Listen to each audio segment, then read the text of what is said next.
بسم الله الرحمن الرحيم وبه نستعين سبحانك لا علم لنا إلا ما علمتنا إنك أنت العليم الحكيم. الحمد لله رب العالمين والصلاة والسلام على سيد المرسلين وعلى آله وصحبه أجمعين ومن تبعهم بإحسان إلى يوم الدين. أعوذ بالله من الشيطان الرجيم. بسم الله الرحمن الرحيم. يا أيها الناس اتقوا ربكم الذي خلقكم من نفس واحدة وخلق منها زوجها وبث منهما رجالا كثيرا ونساء واتقوا الله الذي تساءلون به والارحام ان اللہ کان علیکم رقیبا. محترم حاضرین، آج ہم سورہ نساء، سورہ بقرہ اور سورہ آل عمران کے بعد طوال مفصل کی تیسری سورۃ النساء پر تدبرانہ نظر ڈالیں گے. یہ مدینہ یا مدنی سورت ہے. اللہ کے نبی صلی اللہ علیہ وسلم کے مدینہ کے دور میں نازل ہوئی. اس کی آیتوں کی تعداد 176 ہے. اس سورت کا نام النساء اور النساء الکبریٰ، نساء بھی کہتے ہیں، نساء کبریٰ. پہلا نام سورۃ النساء اس وجہ سے رکھا گیا کہ اللہ تبارک و تعالیٰ نے اس میں عورتوں کے کچھ حقوق اور ان سے متعلق متعدد امور کا ذکر فرمایا ہے، اور خاص طور سے اس اعتبار سے کہ عورتیں سماج میں کمزور طبقے کے طور پر جانی جاتی ہیں اور ان پر عام طور سے زیادتیاں ہوتی ہیں. نبی کریم صلی اللہ علیہ وسلم کی ایک روایت میں ہے آپ کا ارشاد کہ میں سماج کے دو کمزور طبقوں کے سلسلے میں اندیشہ محسوس کرتا ہوں. لوگوں کے تعلق سے مجھے ڈر ہے. وہ حرج کا لفظ ہے، حرج مجھے محسوس ہوتا ہے. ایک یتیم اور ایک عورتیں. اللہ تبارک و تعالیٰ نے نساء، جس کا معنی خواتین ہوتا ہے، اس کے اس لفظ سے واحد نہیں ہے. نساء اور نسواء خواتین کے معنی میں آتا ہے، اور واحد کے لیے عربی میں امرأت. اس سورت کا نام ہی نساء رکھا، اور پھر اس میں جو احکامات بیان کیے اس میں وہ یہ تعلیم ہے اس بات کی کہ اگر کوئی حاکم ہے، راعی، کسی ادارے کا، گھر کا، سماج اور معاشرے میں کسی ذمہ داری کا دیکھ بھال کرنے والا اور نگراں ہے، یا کوئی ذمہ دار ہے، تو اسے چاہیے کہ پہلے اپنے گھر والوں میں عدل اور رحمت کا برتاؤ سیکھے.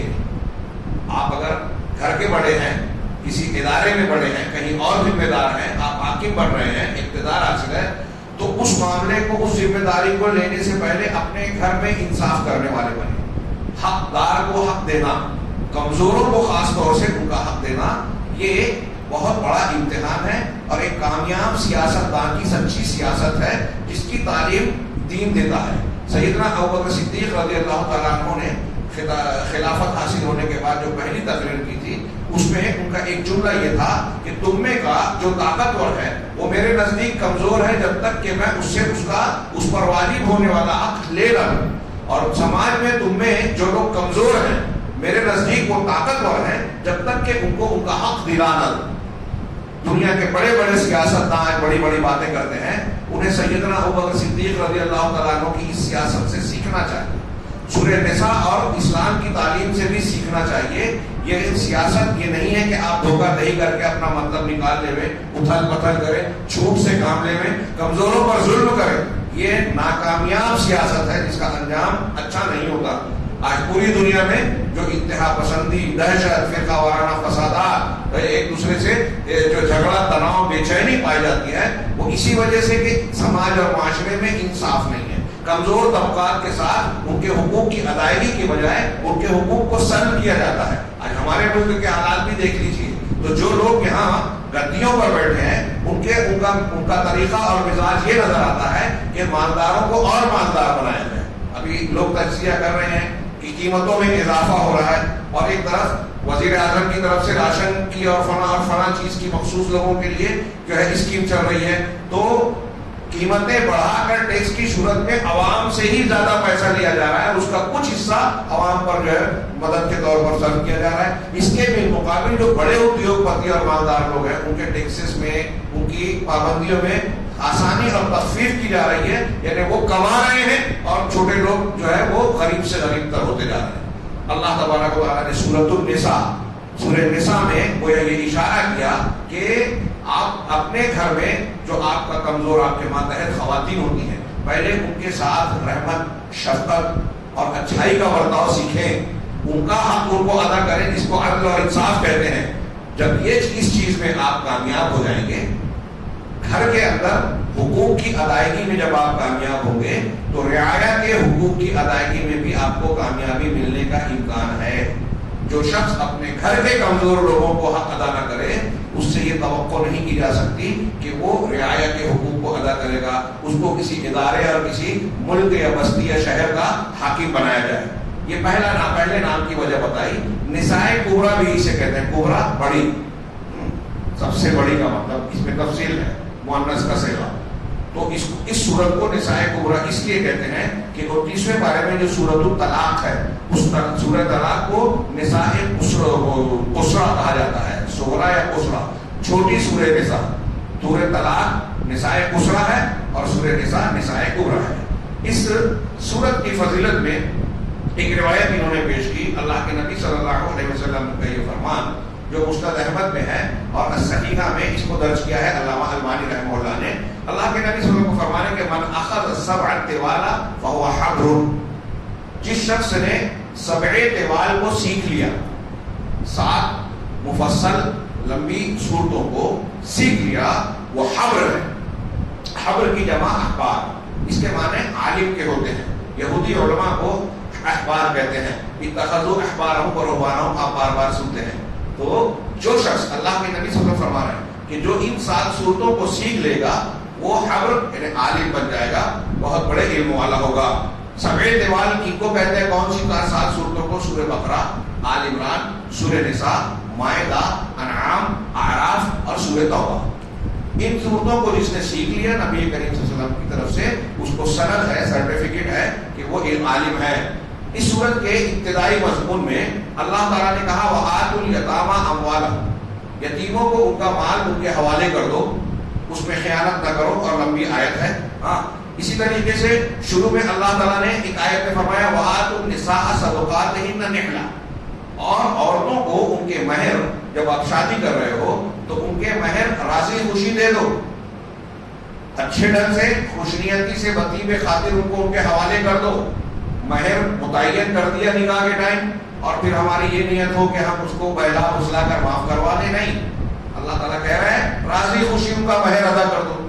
یہاں کا مجھے نہیں معلوم، ہمارے یہاں کچھ سالوں پیشتر تک ایک مزاج یہ تھا کہ بڑی مہر رکھ لیتے تھے، اور لوگوں میں جہالت کا یہ عالم تھا کہ لوگ یہ سمجھتے تھے کہ مہر طلاق سے روکنے کا ایک ذریعہ ہے، لہذا خوب اونچی مہر رکھی جاتی تھی کہ زندگی بھر آدمی دے نہ سکے، اور جب یہ دے نہیں سکے گا تو طلاق نہیں دے گا. ایسا لوگ سمجھتے تھے. یہ طلاق روکنے کے لیے نہیں ہے، یہ عورتوں کا خالص حق ہے. گویا یہ علامت ہے کہ شادی کے بعد جب شوہر اپنی بیوی کو یہ حق ادا کرتا ہے تو اب اس کے کھانے خرچے کا ذمہ دار گویا وہ بن رہا ہے. تو اللہ نے فرمایا کہ عورتوں کو ان کے مہر راضی خوشی دے دو. اسی طریقے سے شروع کی آیتوں میں ایک ارشاد یہ ہے رب العالمین کا لِلرِّجَالِ نَصِیبٌ مِّمَّا تَرَكَ الْوَالِدَانِ وَالْأَقْرَبُونَ وَلِلنِّسَاءِ نَصِیبٌ مِّمَّا تَرَكَ الْوَالِدَانِ وَالْأَقْرَبُونَ، کہ مردوں کے لیے والدین اور قرابت دار جو ان کے قریبی رشتہ دار ہیں ان کے چھوڑے ہوئے مال میں حصہ ہے. جو آدمی آپ کا قریبی رشتہ دار ہے اور مال چھوڑ کر مر گیا، تھوڑا ہو یا زیادہ، تو مردوں کے لیے بھی حصہ ہے. اسی طریقے سے اگلے ٹکڑے میں کہا کہ عورتوں کے لیے بھی قرابت، والدین اور قرابت دار جو مال چھوڑتے ہیں دونوں میں ان کا حصہ ہے. مردوں کا بھی حصہ ہے، عورتوں کا بھی حصہ ہے. اب کہیں ان کی تقسیم میں جو حساب و کتاب ہے وہ الگ ہے. بعض حالات میں عورتوں کو زیادہ ہے. یہاں ظلم نہیں ہے. کچھ لوگ کہتے ہیں، آگے انشاءاللہ اس پر گفتگو کریں گے. تو یہ 3 آیتیں بتائی کہ یتیموں کو ان کا حق دے دو، مال دے دو، عورتوں کو ان کا مہر راضی خوشی دو، اور مردوں کا اور عورتوں کا رشتہ داروں کے چھوڑے ہوئے مال میں متعین حق ہے. یہ ابتدائی آیتوں میں ہے. اور اس آیت سورہ کا کے اختتام میں جو خاتمے کی آیتیں ہیں اس میں اللہ تعالیٰ نے فرمایا یستفتونک قل اللہ یفتیکم فی الکلالہ. ابھی آپ نے آخری رکعتوں میں سنی، تیسری چوتھی رکعت میں، کہ یہ تم سے سوال پوچھتے ہیں، فتویٰ پوچھتے ہیں اللہ کے رسول. آپ کہیے کہ اللہ تمہیں فتویٰ دیتا ہے، اللہ فتویٰ دے رہا ہے. کس کے بارے میں؟ کلالہ کے بارے میں. کلالہ ایسے میت کو کہتے ہیں کہ ایک آدمی کا انتقال ہوتا ہے تو نہ اس کا بیٹا ہے نہ اس کا باپ ہے، بھائی وغیرہ ہیں، تو اسے کلالہ کہتے ہیں. اللہ تبارک و تعالیٰ نے یہاں ایسے آدمی کا وراثت کا حق بتایا ہے. اب یہ ابتدا اور انتہا میں حقداروں کو حق دلانے کی بات کہی گئی ہے. یہ ساری چیز یہ بتاتی ہے کہ اللہ عز و جل یدل علی عدل اللہ عز و جل کہ اللہ تبارک و تعالیٰ نے انسانوں کے ساتھ انصاف کا معاملہ رکھا ہے. اپنے دین اور شریعت میں ہر حقدار کو اس کا حق دیا ہے اور یہ اللہ تبارک و تعالیٰ کی رحمت اور اس کی جو ہے مہربانی ہے یہاں پر. آپ تھوڑی دیر کے لیے سوچیے. بعض علماء نے یہاں تک کہا سورہ بقرہ میں آیت دینا نا یا ایھا الذین آمنوا اذا تداینتم بدین الی اجل مسمى فاکتبوہ کہ جب تم آپس میں قرض کا لین دین کرو ایک مقررہ مدت تک کے لیے تو اسے لکھ لو.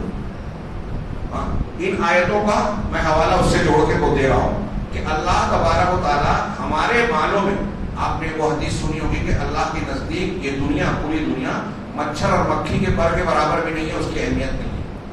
آخرت کے مقابلے میں تو اس کی بھی کوئی قیمت نہیں ہے. یہ فنا ہو جانے والا. اللہ کے نزدیک اس کی کوئی قیمت نہیں ہے. اس کے باوجود اللہ تعالیٰ کتنا اہتمام کر رہا ہے مسلمانوں کے مال کے لیے کہ اگر آپس میں لین دین کر رہے ہو تو لکھ لیا کرو, کسی کے بعد کوئی زیادتی نہ ہو. یہاں ہم دیکھ رہے ہیں کہ حقداروں کا حق بتا رہا ہے رب العالمین. عورتوں کو, یتیموں کو اور ہر حقدار کو اس کا حق ادا کرنے کی تلقین کر رہا ہے. یہ اللہ کی رحمت ہے. جس دنیا کی کوئی قیمت اس کے نزدیک نہیں ہے اس دنیا میں مومن بندوں کے حقوق کی ادائیگی کا حکم دیا. اور کمزور, اور یہ ہمارا امتحان ہے کہ کمزوروں کو ان کا حق دیتے ہیں یا نہیں. تو اس لیے پوری کی پوری سورہ اس طریقے سے اس کا مضمون ہم دیکھتے ہیں. یہ انہوں نے کہا کہ اس کا اساسی محور اور مرکزی عنوان واضح ہوتا ہے. اس سے ابتدا تا انتہا عدل کی بات, حقداروں کو حق ادا کرنے کی بات کہی گئی ہے. تو اس میں اس کا اس صورت کی بنیادی مضمون ہے العدل والرحمہ, انصاف اور مہربانی. لوگوں کو حق دینا یہ انصاف ہے, اور نرمی سے اچھا برتاؤ کرنا, حق سے بڑھ کر دینا یہ احسان ہے, رحمت ہے. تو لوگوں کے ساتھ نرمی کا برتاؤ کیا جائے اور ان کا حق دیا جائے. اس سورہ مبارکہ کے موضوعات, نمبر 1 اس میں یہ بتایا گیا ہے کہ خاندان کنبہ یہ سماج کا بنیادی بیج ہے. ہمارا یہ سماج ہے جو بستی بسی ہوئی ہے, یہ سماج اور معاشرہ کیسے بنتا ہے؟ خاندانوں سے بنتا ہے. ایک مرد اور عورت کی شادی ہوتی ہے, میاں بیوی کے ملنے کے بعد ایک گھر بنتا ہے. اب ان کی اولاد, ان کے رشتہ دار, اس سے پتہ چلتا ہے کون کس کا کیا رشتہ دار ہے, کون کس کا والد ہے, والدہ ہے, چچا ہے, خالہ ہے, ماموں ہے, دادا ہے, نانا ہے. یہ شادی کے رشتے سے پتہ چلتا ہے, اور انہی رشتوں کی بنیاد پر حقوق متعین ہوتے ہیں. شادی کتنی فضیلت کی بات ہے. یورپ اور امریکہ کا وہ آزاد بلکہ آوارہ معاشرہ جہاں شادی کا رواج ختم ہو گیا, وہاں دیکھیے کتنے سنگین مسائل. اولاد الزنا, جن کے باپ کا پتہ نہیں, ایسی اولاد کی کثرت. پھر کئی مردوں سے تعلق کی وجہ سے خواتین کو مختلف قسم کے جسمانی بیماریاں, نفسیاتی بیماریاں, ذہنی بیماریاں اور نہ جانے کیا کیا پریشانیاں وہاں پیدا ہو رہی ہیں, جس کو دیکھ کر وہاں کی حکومت نے ہم کہہ رہے ہیں کہ شادی کرو. ان کو ہم کہیں کہ آپ سورہ نساء پڑھیے. دنیا کو ضرورت ہے اس صورت کی. آپ اگر گھر بسانا چاہتے ہیں, پاکیزہ زندگی گزارنا چاہتے ہیں, سوزان آتشک ایڈز سے اپنے سماج کو بچانا چاہتے ہیں, تو اسلام کی پاکیزگی کی تعلیم اختیار کیجیے جہاں فحاشی بے حیائی کو راہ نہیں ہے. اور اگر انہیں اختیار کیا جائے تو ایسی گندی بیماریاں جو زنا بدکاری کی وجہ سے بہت تیزی سے پھیل رہی ہیں یہ رک جائیں گی.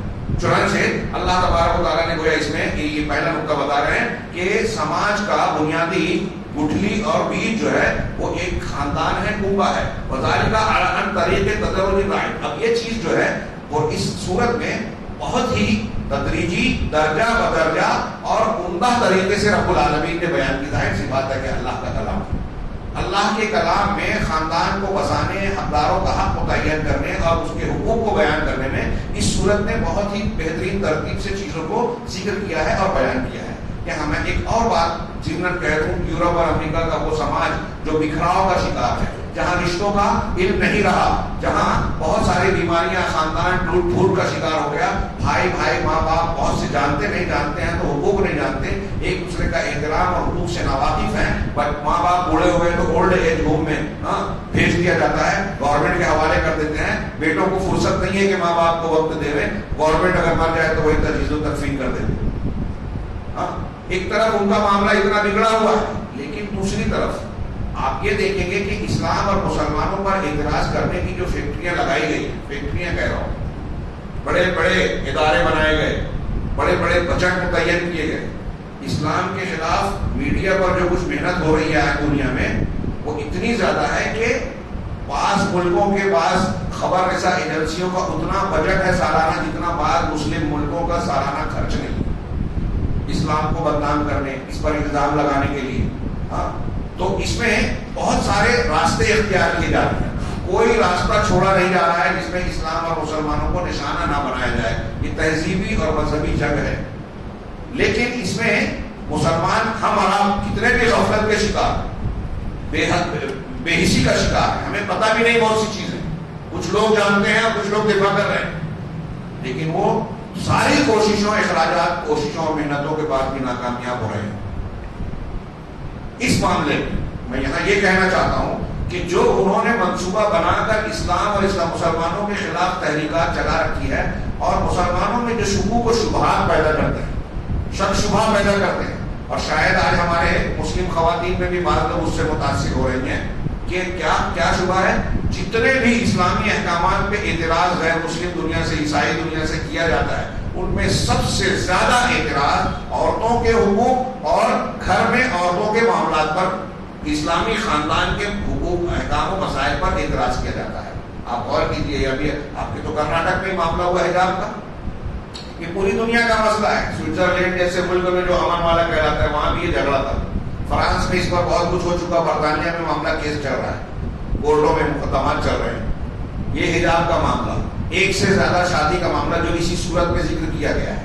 ہاں اسی طریقے سے وراثت کے معاملے میں مرد کے عورتوں کو آدھا, اس پر اعتراض.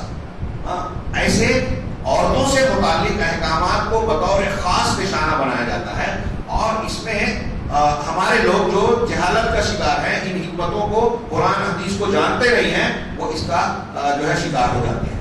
کچھ لبرل لوگ, اپنے آپ کو ماڈرن اور ترقی یافتہ کہنے والے لوگ, اونچی اونچی کالجوں میں پڑھ کر اونچی ڈگریاں لے لیتے ہیں. خاص طور سے اگر یورپ اور امریکہ سے گھوم کر آ گئے تو انہیں ایسا لگتا ہے کہ وہ دوسرے لوگوں کے مقابلے میں ان کی علمی سطح بہت اونچی ہو گئی ہے, حالانکہ دین کے معاملے میں وہ جاہل ہوتے ہیں.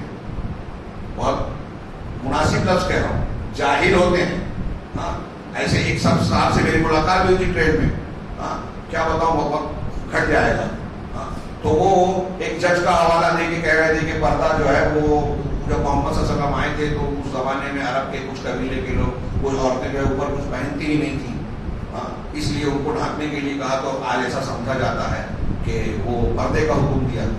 میں نے ان کو قرآن کی آیتیں سنائی, حدیثیں سنائی. وہ کہہ رہے بھائی مصر کا ایک جج بول رہا تھا.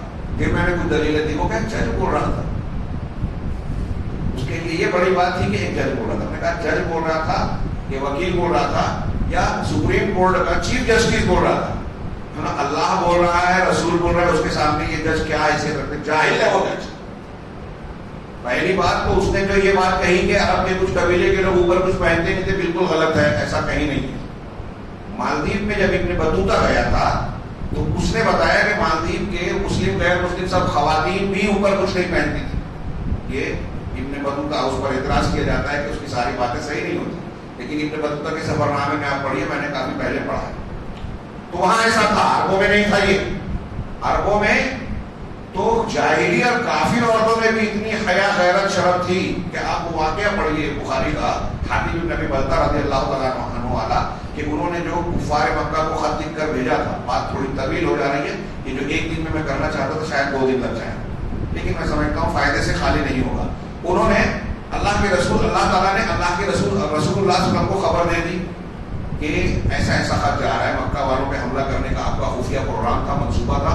اس راز کی خبر وہ خط کے ذریعے سے دینا چاہ رہے تھے. روایت آپ سن چکے ہوں گے, واقعہ بتانا مقصود نہیں ہے. وہاں جو عورت لے گئی تھی وہ کافرہ تھی. اللہ کے رسول نے حضرت علی, حضرت مقداد, حضرت زبیر رضی اللہ عنہ نے بھیجا کہ جاؤ ایک فلاں فلاں کوئے, کون خوف کاخ نام وہ کنواں تھا, وہاں پر ایک عورت ملے گی, اس کے پاس ایک خط ہوگا, وہ لے آؤ. جب یہ لوگ گئے, اس کو گرفتار کیا, اس عورت سے کہا کہ خط دو, تو اس نے کہا میرے پاس کوئی خط نہیں ہے. حضرت علی رضی اللہ تعالیٰ عنہ نے کہا کہ وہ خط تم دیتی ہو یا ہم تمہیں ننگا کر دیں, تمہارا کپڑا اتار دیں گے. اللہ کے رسول صلی اللہ علیہ وسلم نے کہا ہے کہ آپ کے پاس خط ہے تو ہے, جھوٹ نہیں ہو سکتا, غلط نہیں ہو سکتا. حضرت حضرت علی نے اس کو کپڑے اتارنے کی دھمکی دی، کافرہ مشرکہ عورت کو جاہلی دور کی، وہ ڈر گئی، اس نے اپنے بال کے جوڑے سے وہ خط نکال کے دے دیا. کافرہ عورت کے اندر بھی اتنی غیرت ہوتی تھی. ہندا کے واقعے میں بڑی خیر بات طویل ہوتی چلی جائے گی. تو وہاں عربوں میں ایسا نہیں تھا.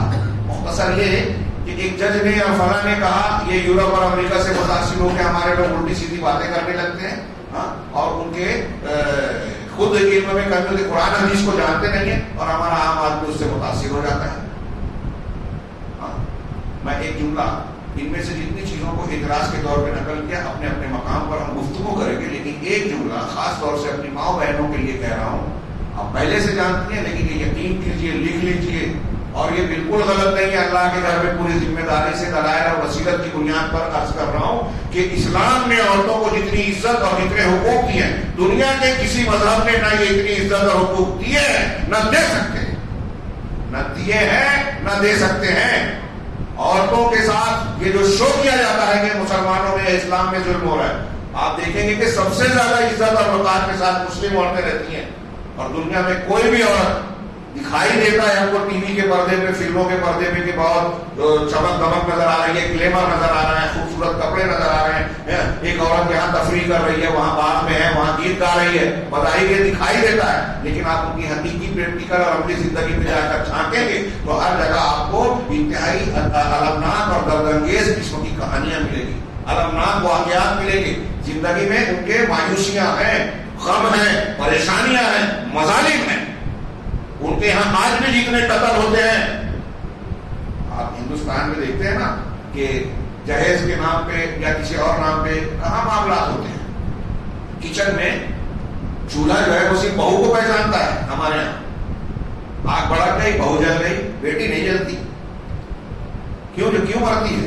مسلمانوں میں طلاق تو ہو جاتا ہے، قتل نہیں ہوتا، اور وہ طلاق کو روکنا چاہتے ہیں. اگر طلاق رک گیا، ختم ہو گیا، اللہ تعالیٰ نے طلاق کو بھی مشروع کیا ہے، بہت بڑی نعمت ہے.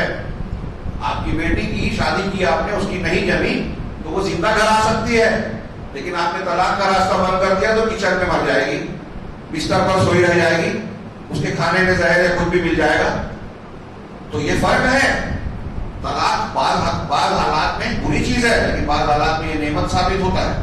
کسی اور موقع پر گفتگو کریں گے اس میں عرض یہ کر رہا تھا کہ اسلام اور مسلمانوں میں مسلم عورت کو جتنے حقوق حاصل ہیں کسی کو نہیں. اور اس کا میں یہ کہہ رہا ہوں تو یہ صرف میں کہہ رہا ہوں ایسا نہیں ہے. کچھ سالوں پہلے وہ جو دلی میں IAS اور کیا اس کا امتحان ہوتا ہے نا، کامن جنرل نالج کے سوالات کیے جاتے ہیں، اس میں کہ ایک ہندو بچہ، ہندو طالب اس میں پاس ہو گیا، تو اس کو ہمدرد یونیورسٹی کے لوگ ایسے طلبہ کو بلاتے تھے کہ آپ لوگوں سے کیا سوال پوچھے گئے، بعد میں تیاری کرواتے ہیں اپنے بچوں کی. تو اس سے پوچھا کہ آپ سے کیا سوالات کیے گئے، تو وہ کئی سالوں بیشتر کی بات ہے، ایک ہندو طالب نے یہ بتایا تھا کہ مجھ سے یہ سوال کیا گیا تھا کہ ہندو عورتوں کو زیادہ حقوق حاصل ہیں یا مسلم عورتوں. تو لوگوں نے پوچھا کہ آپ نے جواب کیا دیا، تو وہ پہلے مسکرایا اور اس نے کہا کہ صاحب میں یہ جانتا ہوں کہ زیادہ حقوق مسلم عورتوں کے پاس ہے، زیادہ عزت اور سکون سے مسلم عورتیں رہتی ہیں، یہ میں جانتا ہوں، لیکن اگر میں یہ جواب دیتا تو میں فیل کر دیا جاتا. اس لیے میں نے جواب دیا کہ ہندو عورتوں کو زیادہ عزت اور مقام حاصل ہے، پاس ہو گیا. جانتے ہیں لوگ جانتے ہیں حقائق کو، بیان کچھ اور دیتے ہیں. تو میں عرض کر رہا تھا مسلم عورتیں یہ لکھ لیں، اور یہ کوئی ہوائی بات نہیں ہے، آپ غور کیجیے ان کے گھروں میں، ان کے سماج میں جو آپ کو چمکتا دمکتا خوبصورت بارونق دکھائی دیتا ہے شادیوں میں، ٹی وی چینلز پہ، فلمی کلچر میں، یہ ان کا سماج اور ان کی زندگیاں ایسی چمک دمک والی نہیں ہیں. ان کی زندگیوں میں بہت اندھیرے ہیں، بہت زیادہ اندھیرے ہیں، بہت پریشانیاں ہیں. یہی وجہ ہے کہ جب کوئی غیر مسلم، آج ایک بات بتائیں، یورپ اور امریکہ میں کتنی آزادی حاصل ہے عورتوں کو، اس کے باوجود آپ وہاں کی کہانیاں پڑھیے، سب سے زیادہ اسلام قبول کرنے والے کالے سیاہ فام ہیں اور عورتیں ہیں. یورپ، امریکہ اور دوسرے ملکوں میں عورتیں اور سیاہ فام زیادہ قبول کر رہے ہیں، اس لیے کہ وہاں عورتوں اور سیاہ فام کو یہ احساس شدت سے ہو رہا ہے کہ ہمارے ساتھ ظلم ہوتا ہے اور ہم کو انصاف اور حق ملتا ہے اسلام کی چھاؤں میں. آزادی نسواں کی جو عورتیں کل حقوق نسواں کے لیے جنگ لڑتی تھیں، ان کے بیانات پڑھیے، کتابیں لکھی ہیں. جوانی میں خوب اچھل کود مچائی، تھوڑی سی عمر ڈلی تو لوگوں نے پوچھنا چھوڑ دیا. اب انہوں نے جب جائزہ لیا، غور کیا، تو انہوں نے یہ لکھا، میں جو کہہ رہا ہوں اس کے ثبوت مل جائیں گے نام بنام کتابوں میں، کتابیں لکھی، ٹی وی چینلز پہ آ کے بیانات دیے کہ ہم نے اپنی زندگی غلط طور طریقے سے گزار دی، غلط حقوق کی لڑائی میں لگا دی. ہم نے آزادی نسواں اور حقوق نسواں کے نام پر جو لڑائی لڑی، اس میں عورتوں کو اور بڑی مصیبت میں ڈال دیا کہ عورت تو گھر کے کام پہلے ہی سے کرتی تھی. گھر کے کچھ کام ایسے ہیں کہ کتنی بھی ملازمہ اور ملازمائیں ہوں، ایک عورت اس کام کو اپنے ہاتھ سے کرنا ہی پسند کرتی ہے. تو کچن کا بھی کام کرے، بچے کو سنبھالنا، کتنی بھی آیا کو دیتے ہوئے اپنے بچے کے ساتھ کچھ نہ کچھ وقت دینا کو ہر عورت چاہے گی. تو اب یہ کام تو ہم کرتے ہی ہیں. اب آفس میں جا رہے ہیں، وہاں پوری نگاہیں پڑ رہی ہیں. جن لوگوں نے اپنے آپ کو سوٹ بوٹ کر کے آفیسز میں پورا ڈھانک لیا، ان کو آدھا کھول دیا. عورتوں کو ریمپ پہ چلایا جا رہا ہے فیشن شو میں، ان کو اشتہار کی چیز بنا دیا، بلیٹ کا اشتہار ہے، عورتوں کو پیش کر رہے ہیں. تو یہ بے عزتی ہے یا عزت ہے عورت کی؟ سامان بیچنے والی ہے اور خود اس کو سامان بنا دیا. تو یہ عورتوں کا استحصال کیا ہے، ان کو برباد کیا ہے، ان کی عزتوں سے کھلواڑ کیا ہے. اسلام ان کو عزت و وقار کی چادر پہناتا ہے. ماں کی حیثیت سے باپ سے بڑا مقام دیتا ہے. بیوی ہو، بیٹی ہو، بہن ہو، ہر اعتبار سے عزت کا مقام دیتا ہے، اس پر کفالت مقرر کرتا ہے. اور بیوی کو، عورت کو کسی بھی مقام پر اسلام نے کھانے خرچے کا ذمہ دار نہیں بنایا. یہ جو کہتے ہیں کہ آدھا حق دیا ہے سورہ نساء میں، یوصیکم اللہ فی اولادکم للذکر مثل حظ الانثیین، مرد کو ایک مرد کو 2 عورتوں کے برابر. تو یہ کم کر دیا. آپ یہ نہیں سوچیے، اعتراض نہیں کرتے کہ چاہے عورت ماں ہو، بیٹی ہو، بیوی ہو، بہن ہو، کسی بھی مقام پر خرچے کی ذمہ دار نہیں ہے. اگر اس کا شوہر ہے تو بیوی لکھپتی کروڑ پتی کیوں نہ ہو، شوہر مزدوری کیوں نہ کرتا ہو، اس کے کھانے کا ذمہ دار شوہر ہے. باپ ہے، اگر بچی ہے تو باپ اس کا ذمہ دار ہے، وہ نہیں ہے تو بڑا بھائی ہے ذمہ دار، کوئی نہیں ہے تو سماج ہے ذمہ دار. خرچ کرنے کا ذمہ کہیں بھی عورت کو نہیں دیا اسلام. اتنی بڑی سہولت ہے. جب خرچ کرنے کی وہ کہیں ذمہ دار نہیں ہے اور 6-7 جگہ سے اس کو حصہ مل رہا ہے، باپ سے مل رہا ہے، شوہر سے مل رہا ہے، بیٹے سے مل رہا ہے اگر ان کا انتقال ہوتا ہے. خیر، بات تھوڑی سی طویل ہو گئی. یہاں خاندان کی بنیاد پر اللہ تبارک و تعالیٰ نے خاندانی نظام اور سماج اور معاشرے کے احکام اور حقوق کو اور حقوق کی ادائیگی کو بڑے خوبصورت اور ترتیب سے بڑے عمدہ انداز میں بیان فرمایا ہے. تطہیر المجتمع، اب وہ یہ نکات بیان کیے ہیں کہ کیسے یہ سماج بنتا ہے. سب سے پہلے تطہیر المجتمع من الفاحشہ، کہ سماج کو بے حیائی سے، گندگی سے، ناجائز رشتوں سے محفوظ رکھا جائے. آپ سورہ کی ابتدائی آیتوں میں پڑھیں گے، سورہ نساء کی ایک مثلاً ایک آیت، واللاتی یاتین الفاحشۃ من نسائکم فاستشہدوا علیہن اربعۃ منکم، کہ وہ عورتیں جو تم میں سے فاحشہ کا ارتکاب کریں، زنا یا بدکاری کر بیٹھی، تو ان کے اس جرم کے اس بات کے لیے تم میں سے 4 گواہ لاؤ. سورہ نور میں بھی اس کی کچھ تفصیل ہے. 4 گواہ ہونے چاہیے، 3 ہے تو نہیں مانا جائے گا، چاہے انہوں نے دیکھا ہو اپنی آنکھوں سے، اور وہ بھی اس طرح سے کہ اس عمل کو ہوتا ہوا دیکھا ہو.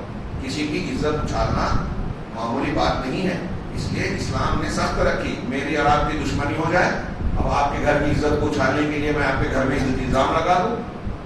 آج کل ہوتا ہے ہمارے سماج میں کہ کسی گھر کو، کسی عورت کو بدنام کر رہے ہیں، دشمنی میں کہہ دیا کہ میں نے ان کو فلاں جرم میں دیکھا تھا، اور لوگ اس کو اڑا دیتے ہیں. عائشہ صدیقہ کے واقعے کی طرح اڑا دیتے ہیں اور وہ اس گھر کو بدنام کر دیتے ہیں. یہ کام اتنا آسان نہیں ہے. اگر آپ نے جھوٹا الزام لگایا ہے، ثابت نہیں ہوا کورٹ میں، تو 80 کوڑے الزام لگانے والے کو مارے جائیں گے، سورہ نور میں بتایا گیا.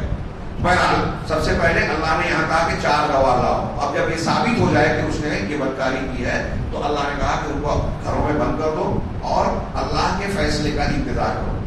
علامہ ابن جریر وغیرہ کہتے ہیں کہ یہ حکم جو رجم، شادی شدہ عورت کے لیے آیت رجم سے اور اللہ کے رسول صلی اللہ علیہ وسلم کے عمل سے منسوخ ہو گیا کہ اگر شادی شدہ عورت اور مرد زنا کرے تو ان کو پتھروں سے مار کر مار ڈالا جائے گا. اس کی اپنی تفصیلات ہیں. دوسرا اسی میں ہے کہ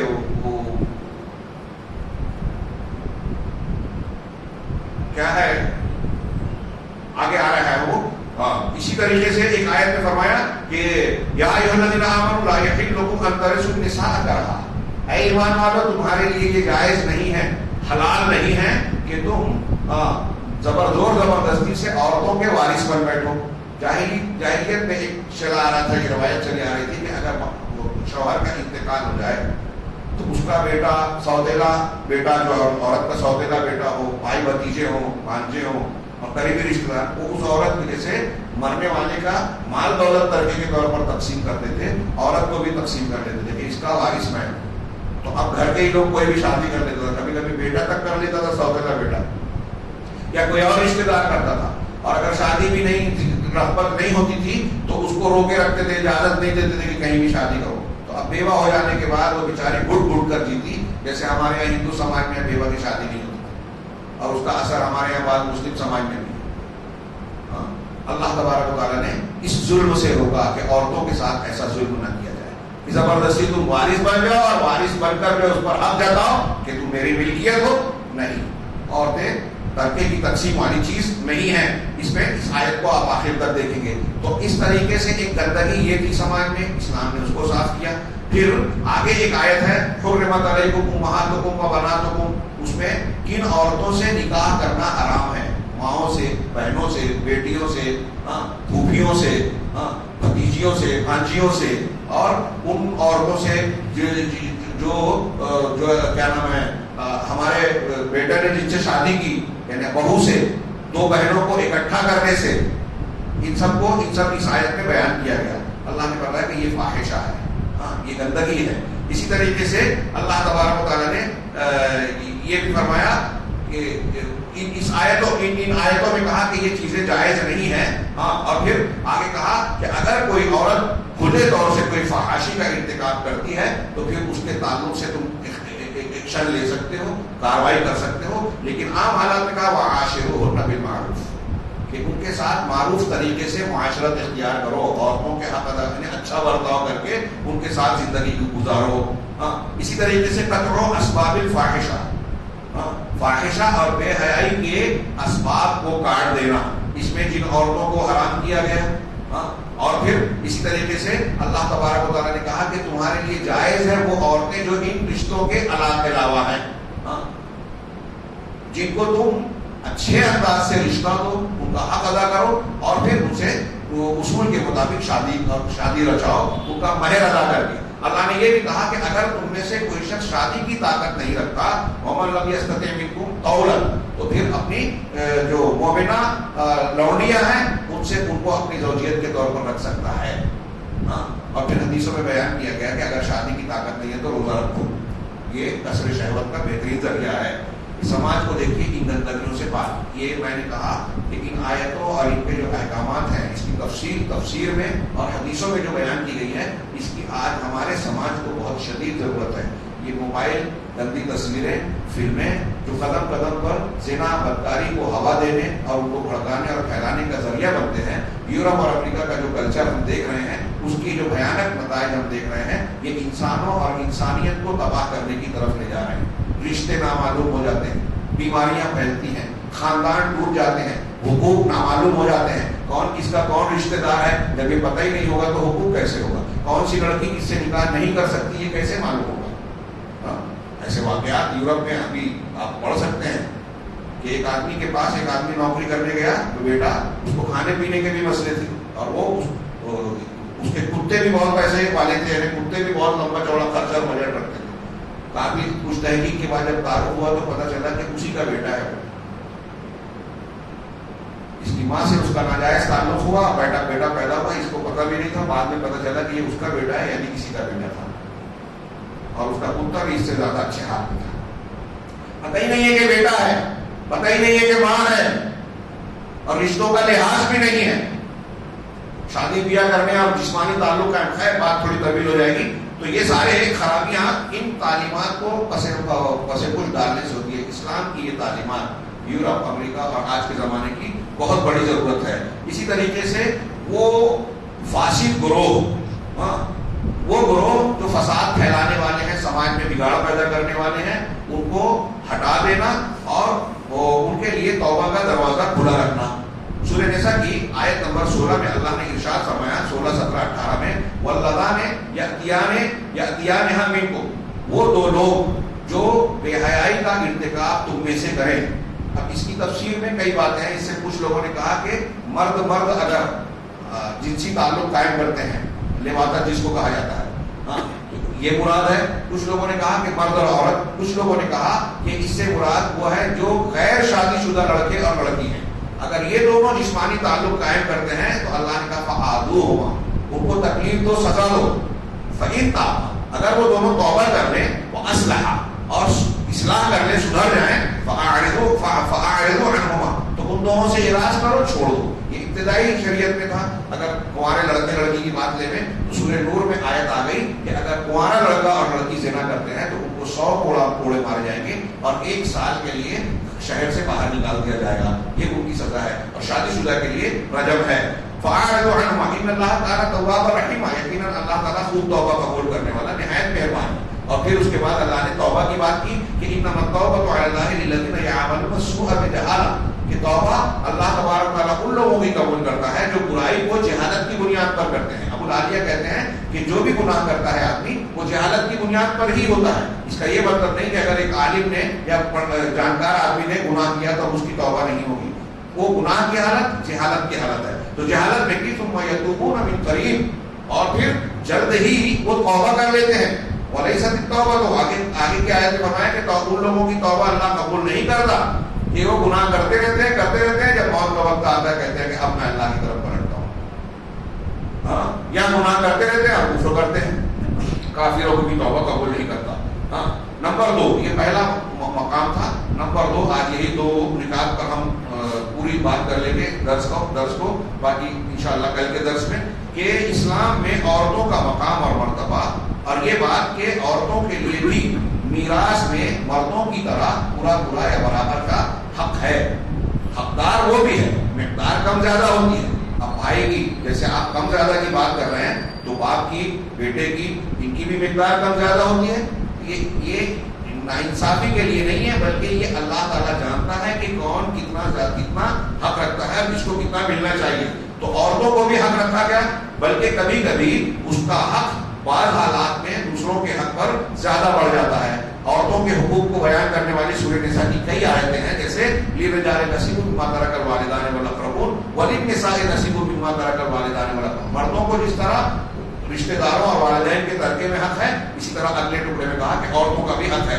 اسی طرح اللہ نے فرمایا یوصیکم اللہ فی اولادکم، اللہ تعالیٰ نے تمہاری اولاد کے سلسلے میں تمہیں تاکید کی ہے. للذکر مثل حظ الانثیین، ہر مرد کو 2 عورتوں کی طرح حق ملے گا. اور پھر بیویوں کا حق، والدین میں والدہ کا حق اور دوسری عورتوں کے حقوق بھی بیان کیے گئے. چنانچہ اسلام میں عورت کے علو مقام، اونچے مرتبے کو بتایا گیا، اس کی عزت اور اس کے ساتھ رحمت اور شفقت کے برتاؤ کا ذکر کیا گیا. جیسا کہ ہم نے ایک آیت پڑھی کہ تمہارے لیے حلال نہیں ہے کہ تم زبردستی عورتوں کے وارث بن بیٹھو. اسی طریقے سے 2 بیویاں ہیں، 1 سے زائد بیویاں ہیں، تو اللہ تبارک و تعالیٰ نے یہ بھی کہا وَلَن تَسْتَطِيعُوا أَن تَعْدِلُوا بَيْنَ النِّسَاءِ، تم اس کی طاقت نہیں رکھتے کہ عورتوں کے درمیان پورا انصاف کرو. انصاف اس معنی میں کہ ہر ایک سے جیسی محبت ہو دوسرے سے بھی، اگر 1 سے زیادہ بیوی ہے.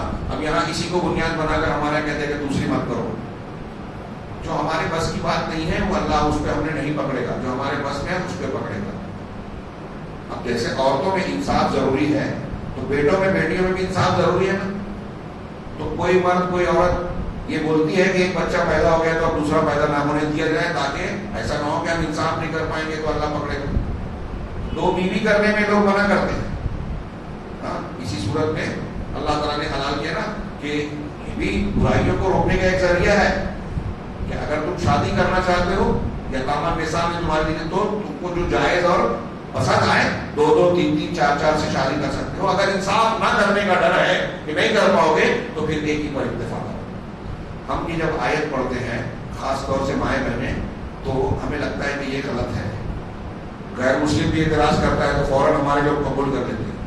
جس غیر مسلم سماج اور معاشرے کی جانب سے یہ اعتراض اسلامی تعلیم پر اٹھتا ہے اس سماج میں آپ دیکھیں تو آپ کو نظر آئے گا کہ بیوی ایک ہوتی ہے اور آشنائیں کئی ہوتی ہیں. آج کل تو ڈیٹنگ کا سلسلہ جو چل رہا ہے کہ لڑکا اور لڑکی بغیر نکاح کے جب تک چاہیں ایک گھر میں رہ سکتے ہیں، ڈیٹنگ کر سکتے ہیں. کچھ مہینے کچھ سال رہے، نہیں سمجھ میں آیا، پھر چھوڑ دیا دوسرے